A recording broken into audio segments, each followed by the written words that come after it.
Добрый вечер. В эфире информационный выпуск Амшекшара. Сейчас расскажем коротко о самых главных событиях сегодняшнего дня. 16 лет со дня смерти Владислава Арзенба, 77 лет со дня рождения Сергея Багапш, 105 лет со дня установления советской власти. В селе Нижние Шеры и селе Джгарда прошли церемонии возложения цветов к мемориалам Владислава Арзенба и Сергея Багапш. На набережной Диаскура в Сухуми началась реставрация памятника неизвестному солдату, защитнику Кавказа.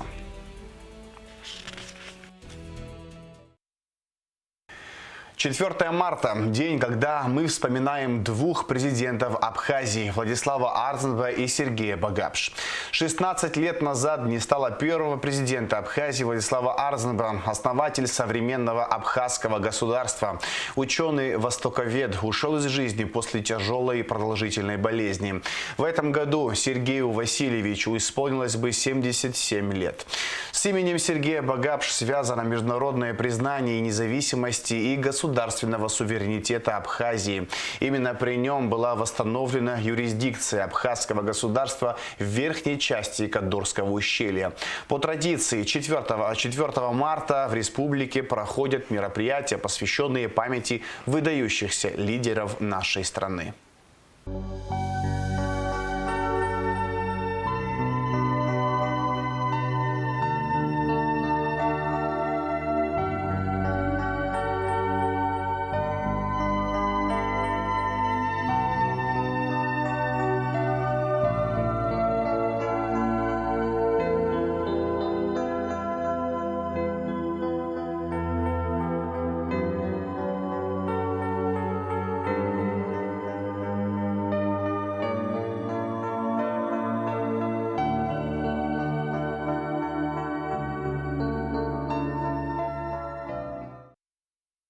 В селе Нижняя Шера прошла церемония возложения цветов к мемориалу первого президента Абхазии Владислава Арзенба. Венки и цветы были возложены и к могиле второго президента Сергея Багапш в селе Джгарда.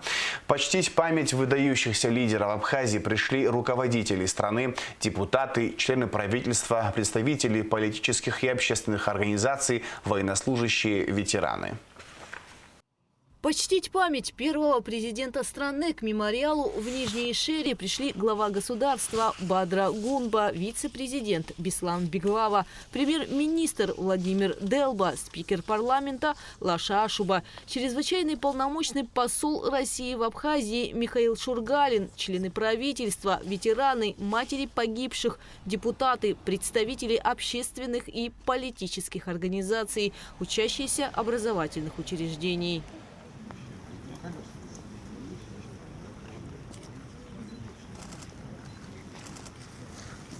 Абхазский вместе с другими западно-кавказскими языками родственен хатскому языку. Я собирался заниматься хетами и хаттами. Изучал хетский, осваивал аккадскую клинопись, древнегреческий, читал Геродота, учил стихи Анакреона.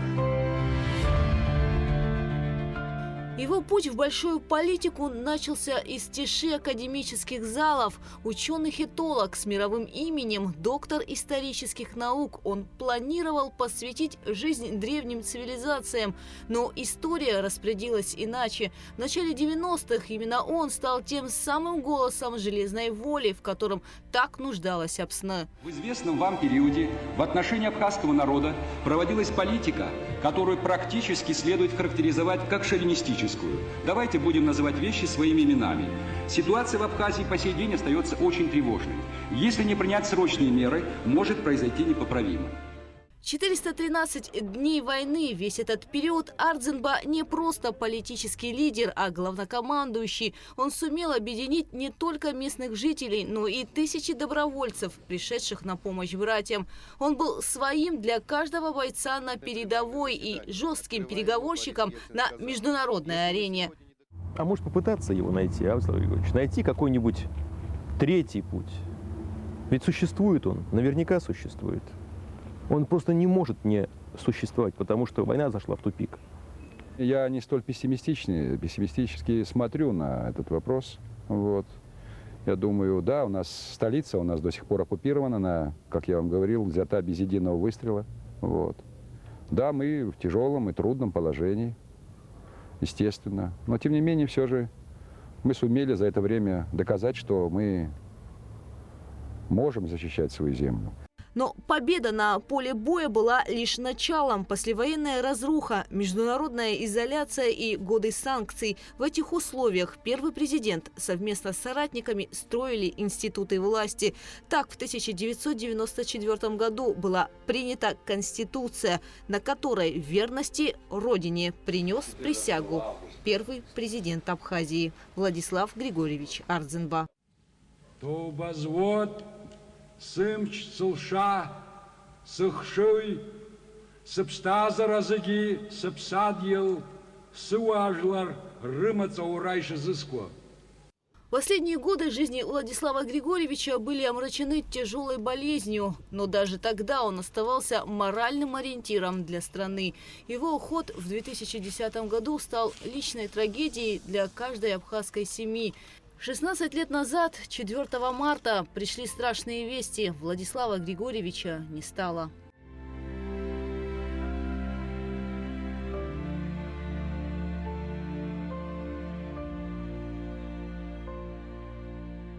Память о выдающемся политике, лидере передается из поколения в поколение. О том, какую роль сыграл Владислав Ардзинба в становлении абхазской государственности, подрастающей молодежи рассказывают с юных лет. С самого детства, так как у меня мама была военной, и отец тоже воевал в 2008 году, с детства, мне внушали, что Владислав Григорьевич, он основоположник нынешней политики. Многие из моей семьи погибли, к сожалению, во время войны, и я удосужилась узнать об этом с самого детства, поэтому я к нему отношусь как к близкому даже, можно так сказать. Сегодня имя Владислава Ардзинба носит столичный аэропорт, улицы и школы, но главный памятник ему – это само существование абхазской государственности. Гугу Цавардания, Алексей Гухова, Абхазское телевидение.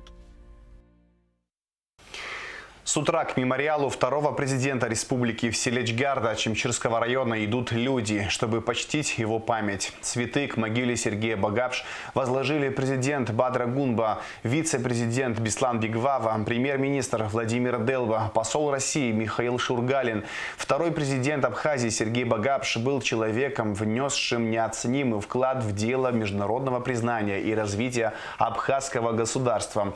Пройдя вместе с народом республики через самые драматические испытания, Багапш сыграл выдающуюся роль в истории своей страны. Сергей Васильевич удостоен высших государственных наград ордена Ахц-Апша первой степени и звания Герой Абхазии. Ранним утром сюда, в живописное село Чгарда, которое Сергей Васильевич называл местом силы, в его 77-й день рождения едут люди со всей страны. Здесь, в небольшой церкви у мемориала второго президента, каждый может зажечь свечу в память о нем и, конечно, по традиции поговорить о выдающемся политическом деятеле и друге. С детских времен мы в школе, когда еще находились, он приезжал в школе, мы баскетбол играли вместе. Но я хочу затронуть его человеческие качества. Когда он начал работать первым секретарем Чемчирского райкома партии. Он был очень принципиальным, прекрасным руководителем. Я знаю почему, потому что в то время я работал в администрации села Чгарда, в бухгалтерии. Мы очень часто встречались, он приезжал во время войны, в трудные такие моменты. Он привозил нам продукты сюда. Когда эпизод, когда гилаевцы прошли в горы, он приехал, инструктировал нас. Люди понимали его с полуслова. Это не потому, что он был президентом. Он был просто человеком. Человеком души. Настоящей человеческой души.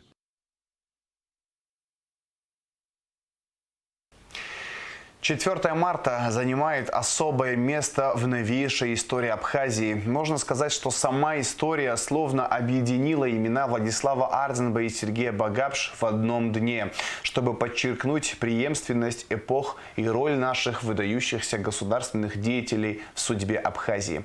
С именем Владислава Арзенба связано становление современной абхазской государственности и победа в Отечественной войне народа Абхазии. Сергей Багапш продолжил этот исторический курс. В годы его руководства Абхазия укрепляла свои государственные институты и добилась важнейшего исторического события – признания независимости Абхазии Российской Федерации, отметил Бадра Гунба. Память о Владиславе Арзенбе и Сергее Багапш объединяет поколения и остается важной частью истории абхазского государства, подчеркнул президент. Выставка памяти первого президента Абхазии Владислава Арзенба и второго президента Абхазии Сергея Багапш открылась в Музее боевой славы в Сухуми.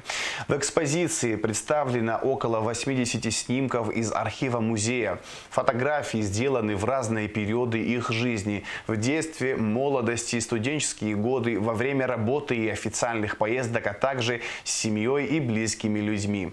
Выставку посетили премьер-министр Владимир Делба, вице-премьеры Джансух Нанба и Вараздат Минасян. Экспозиция будет открыта до 13 марта. Кроме того, в музее показывают документальный фильм Владислава Арзенба «Драма победителя». Приоритетной задачей государства является внимание к ветеранам и инвалидам Отечественной войны народа Абхазии, создание условий, при которых они могут получать весь комплекс необходимой медицинской помощи непосредственно в стенах Гагрского реабилитационного центра, отметил спикер парламента Лаша Ашуба, который посетил центр 4 марта. Главврач центра Валерий Авицба ознакомил парламентариев с работой медицинского персонала, подробно остановился на процессе изготовления протезов, рассказал о трудностях, с которыми сталкивается медучреждение. Депутаты пообщались с инвалидами войны, проходящими реабилитацию в центре. Ветераны поделились своим мнением о бытовых условиях проживания, качестве лечения и обеспечения медикаментами, а также обозначили проблемы, требующие особого внимания. 4 марта в Абхазии также отмечается День советизации. 105 лет назад, 4 марта 1921 года, абхазские большевики и части Красной армии вступили в Сухум. После 4-летней борьбы абхазских большевиков с грузинскими меньшевиками в Абхазии была установлена советская власть. Наша страна восстановила свою государственность, которая была ликвидирована царской Россией еще в 1864 году. По традиции, ежегодно в этот день возлагаются цветы к памятникам видных советских государственных деятелей Нестора Лакоба и Ефрема Эшба.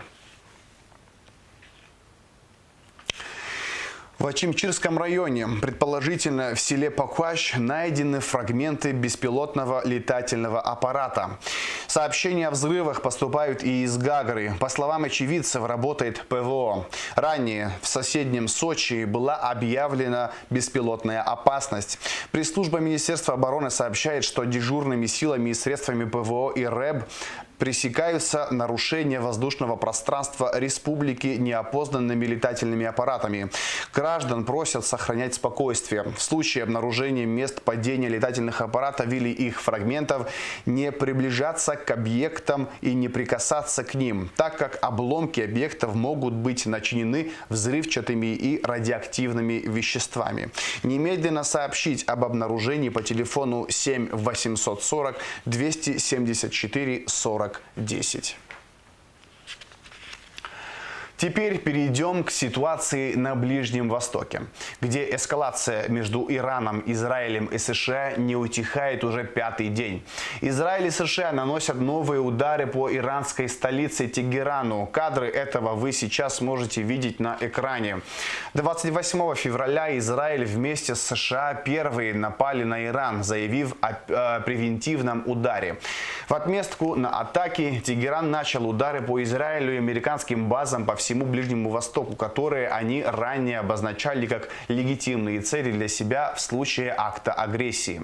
До этого Вашингтон и Тегеран вели переговоры несколько месяцев по ядерной программе страны. Иранские власти многократно заявляли об отсутствии планов на разработку ядерного оружия. Несмотря на это, американский президент Дональд Трамп заявляет, что Иран сам виноват, что США и Израиль начали операцию против него. Мы вели переговоры с этими безумцами, и я считал, что они нападут первыми. Они собирались напасть. Если бы мы этого не сделали, они бы напали первыми. Я был в этом твердо убежден. Судя по тому, как шли переговоры, я думаю, что они бы нападали первыми. А я не хотел, чтобы это произошло. Удивительно, но они нападают на страны, которые, скажем так, были нейтральными. Верно? Они долгое время жили вместе. Думаю, они были удивлены. Я был удивлен.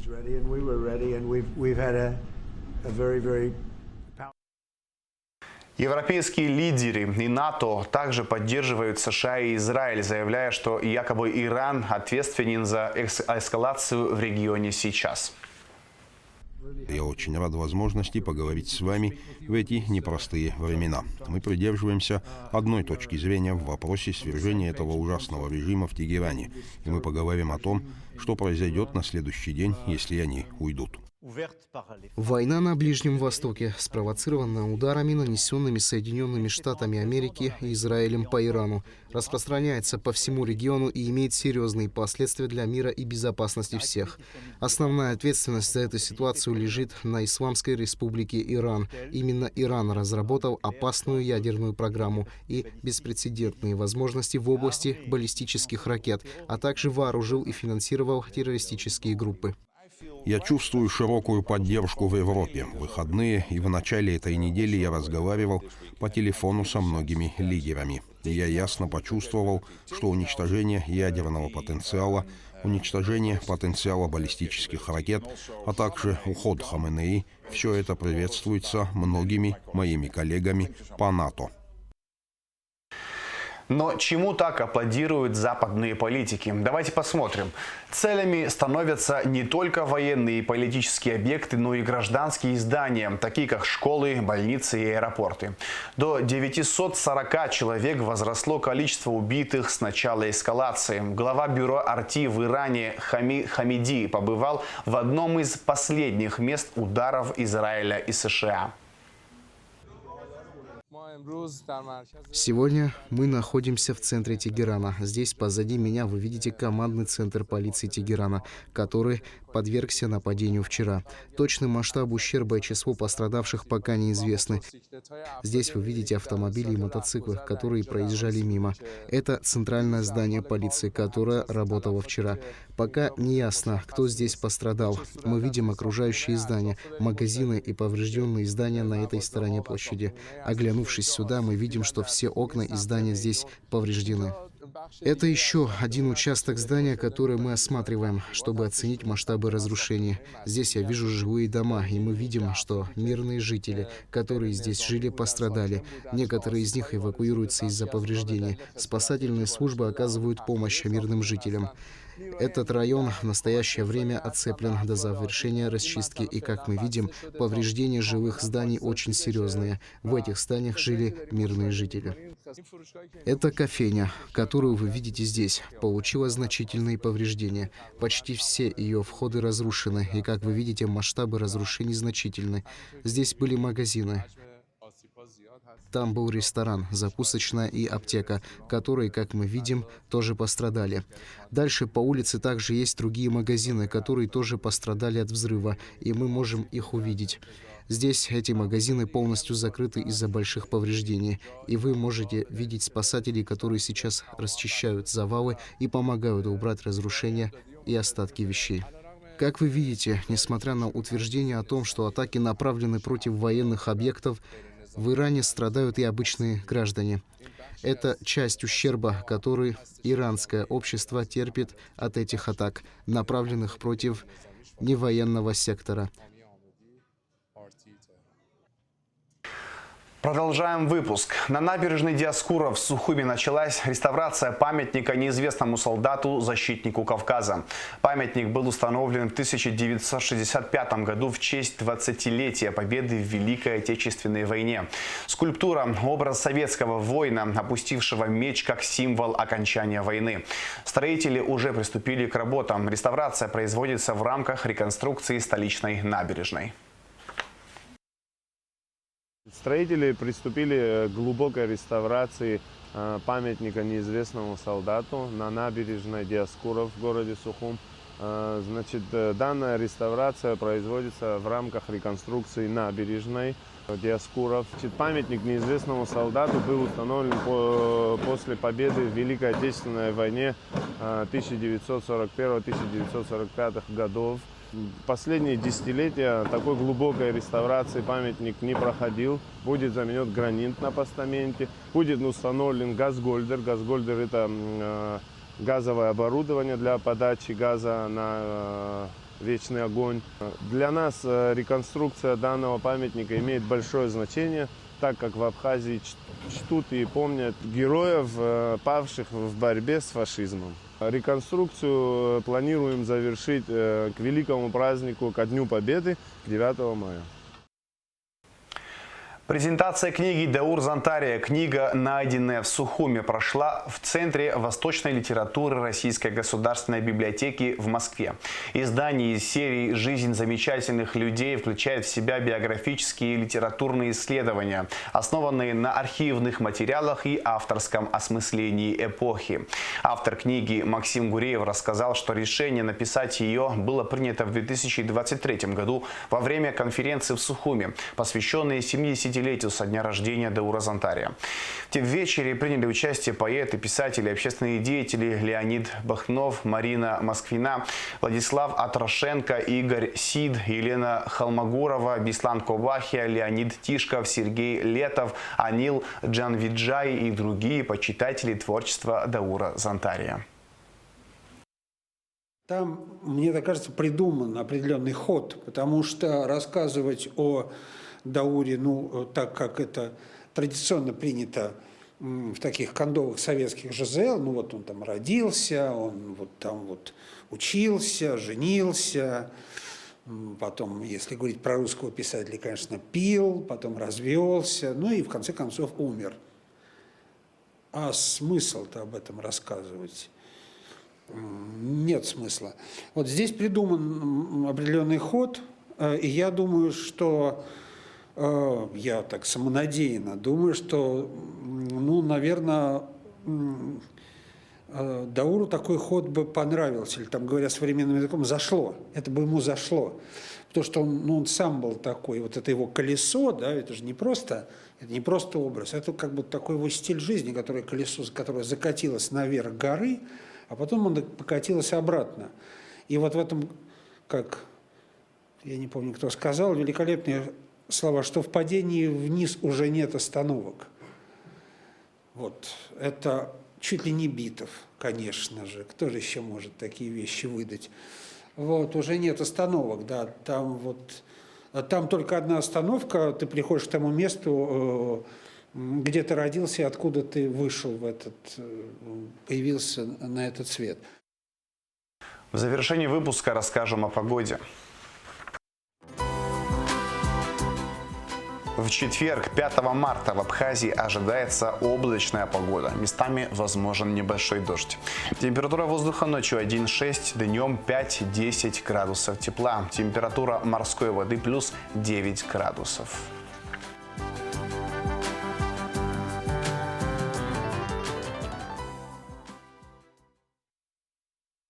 На этом информационный выпуск Амшевшара подошел к концу. Всего хорошего. До свидания.